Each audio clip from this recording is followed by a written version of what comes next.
Welcome everyone to the US Deprescribing Research Network's first annual meeting. We're thrilled that you're all here, and we're really looking forward to a interactive and engaging afternoon or morning or evening, depending on where you are.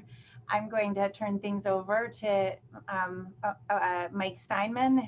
Mike and I are the co-PIs of this NIA-funded initiative, and he's going to kick us off with a brief introduction. Great, thank you, Cynthia, and just a big welcome to all of you. We're really so thrilled to be having you join us for this first annual meeting, sadly virtual, of the US Deprescribing Research Network. And so just to kind of, in these brief introductory remarks, we're going to start by giving a brief overview of the agenda, telling you a little bit about the network, covering some logistics, and then we'll launch into the main content of the meeting. So I just want to begin by giving a few disclosures and acknowledgements. Our network is funded by the generosity of the National Institute on Aging. And the conflicts of interest that Cynthia and I have are we have both received honoraria from the American Geriatric Society as well as from UpToDate. There's a very long list of people we would like to thank, only some of whom are included here, especially the people whose images are shown there: Milena Spar, Jonathan Norton, Anna Rizzo, Gabby Schiller, Geraldine Puerto, and Tony Tino, who have done sort of huge lift to actually make this meeting possible. Of course, our speakers, discussants, and small group moderators today, our scientific advisory board, our international partners, as well as our domestic partners to make this happen. A special shout out to Marcel Salive, our program officer at NIA, who's been instrumental in making this happen and supporting us along the way, and of course the NIA itself. So here's an overview of our agenda, and the times are all listed in Eastern time. So after this brief welcome address, we're going to kind of get to the keynote address by Kara Tannenbaum on Is It Time to Reimagine Deprescribing Research? That'll last us until 1 o'clock Eastern. Then for the next 45 minutes, we're going to have small group breakouts. When you registered, you had an option to indicate the breakout room of interest to you, and we've done our best to assign you to that room. And when we get to that time, there'll be a little more information about how the logistics of that work.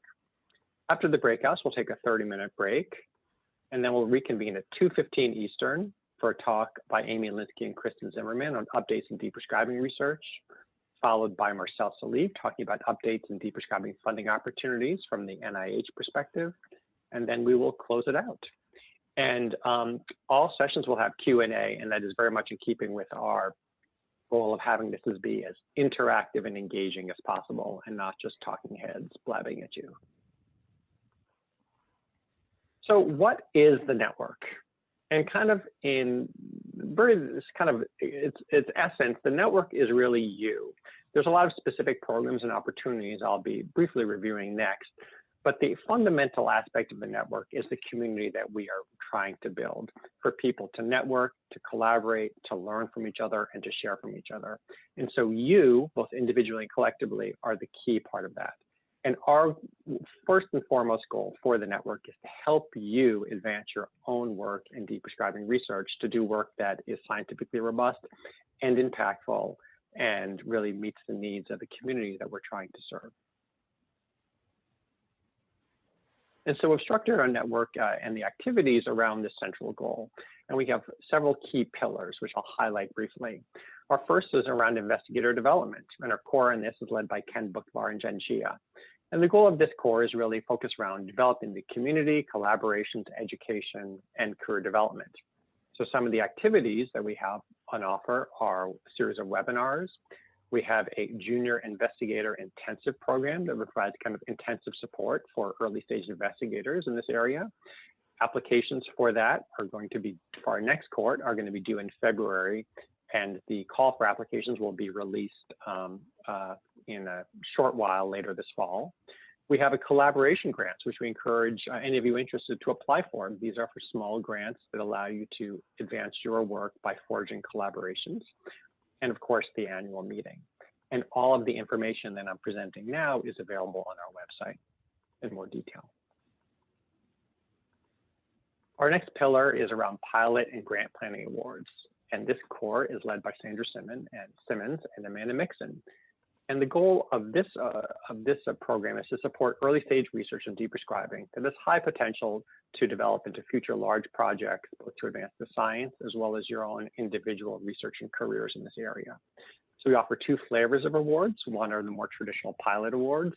We also offer grant planning awards for those of you who are planning kind of a large, say, R1 level type project, and you need money to actually do the planning to make that application as strong as possible. For both, the funding is up to $60,000 in both direct and indirect funds over 1 year. People outside the US are eligible to apply. The request for applications just opened up on our website, and the applications are due in January. So please go on our website and take a look if you're interested. Our next cores are on stakeholder engagement, and this core is led by Catherine Sarkeesian, Nikki Brandt, and Carmen Reyes. And the goal of this program is to engage stakeholder and community partners to maximize the relevance and impact of the research that we're all doing. And this core is sort of intercalated throughout the entire work of our network to try to figure out ways about engaging stakeholders in all the work that we do, in our pilot studies, in our webinars, in our dissemination activities. And assisting with that, we have a stakeholder council, some of the members of which are shown there on the right side of the screen. And we're also working on messaging, so we get our messages out to the communities of interest and also learn from those communities of interest to inform our work.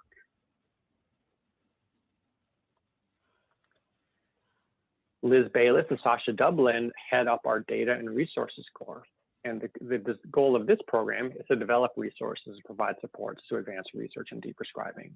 And so there's a series of activities that fall under this domain. Liz and Sasha are leading the development of a series of compendia and repositories for information that's useful to you to advance your own research. For example, we recently released a repository of data safety monitoring board and IRB materials. So any of you who are conducting deprescribing research and wondering how do you actually write an IRB and how do you create a data safety monitoring plan for your study, there are some great examples up there to help inform your work, as well as some generalizable lessons. This course is also doing a bunch of work on data development, harmonization, and management for deprescribing studies. And we also have a consultation service for people who have a targeted question related to your deprescribing research that you would like to talk to an expert on. We have a way to hook you up and allow that to happen. And then finally, we have a series of 4 working groups led by Shelley Gray, Liz Bayless, Sasha Dublin, and Terry Freed, respectively. And the goal of these working groups are to create specific, tangible, high-value resources to enhance this deprescribing research.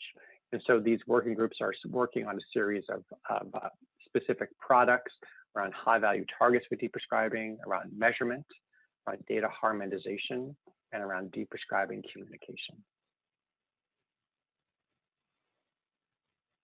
So I've just been throwing a lot of information at you. What I really encourage you all to do is take a look at our website, deprescribingresearch.org, where all of this information is provided in more detail, including information about upcoming activities, for example, webinars, our pilot and grant planning awards, our junior investigator development, our junior investigator intensive, et cetera. You can see there on the screen that I've kind of put purple arrows to highlight that box on the upper part of the website, which is join the network. And if you're not already a member of the network, we encourage you to join. What does it mean to join? It basically just means you're on our listserv.